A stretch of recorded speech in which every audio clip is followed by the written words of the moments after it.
నువ్వు నన్ను ఫంక్షన్కి ఇన్వైట్ చేస్తే తప్ప నేను ఫంక్షన్కి రాను. ఇక్కడ అన్లెస్ వాడాలి.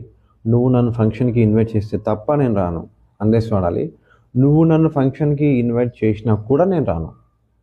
కూడా అయినా కూడా ఇక్కడ ఈవెన్ ఇఫ్ రావాలి. అన్లెస్ వేరు, ఈవెన్ ఇఫ్ వేరు.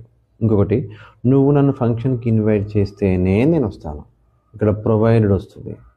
అన్లెస్ ఒకటి నేర్చుకుంటున్నారు మీరు. దీంట్లో మీకు ఈవెన్ ఇఫ్ ఎక్స్ప్లెయిన్ చేస్తాను. Next provided. లాస్ట్ వన్ ఇంకొకటి ఉంటుంది.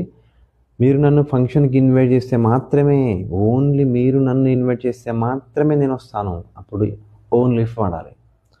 ఒక్కొక్కటి ఎక్స్ప్లెయిన్ చేస్తాను చూడండి. మీరు నన్ను ఫంక్షన్కి ఇన్వైట్ చేస్తే తప్ప నేను రాను. I won't attend the function unless you invite me. I won't attend అవ్వను అన్లెస్ యూ ఇన్వైట్ మీ. మీరు నన్ను ఇన్వైట్ చేస్తే తప్ప. నెక్స్ట్, చేసినా కూడా రాను నేను. I won't attend the function even if you invite me. I won't attend the function even if you invite me. Next, చేస్తే వస్తా.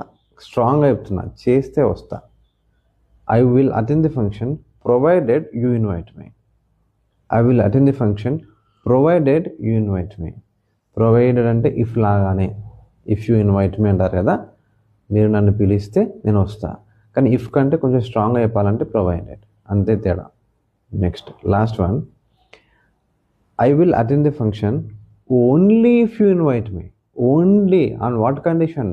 మీరు నన్ను ఇన్వైట్ చేస్తేనే వస్తా, వేరే ఎవరు చేసినా రాను. Only if you invite me. I hope you understand. Unless అంటే ఇది జరిగితే తప్ప అది జరగదు అని చెప్పడం. ఈవెన్ ఇఫ్ అంటే ఇది జరిగినా కూడా జరగదు, ఇది జరగని అయినా కూడా జరగదు అని చెప్పడం. ప్రొవైడ్ అంటే ఇది జరిగితే కనుక అది జరుగుతుంది అని చెప్పడం, ఇఫ్ లాగానే. ఓన్లీ ఇఫ్ అంటే ఇది జరిగితే మాత్రమే, ఏది జరిగినా కూడా నో, ఇది జరిగితే మాత్రమే అది జరుగుతుందని చెప్పడానికి ఓన్లీ ఇఫ్.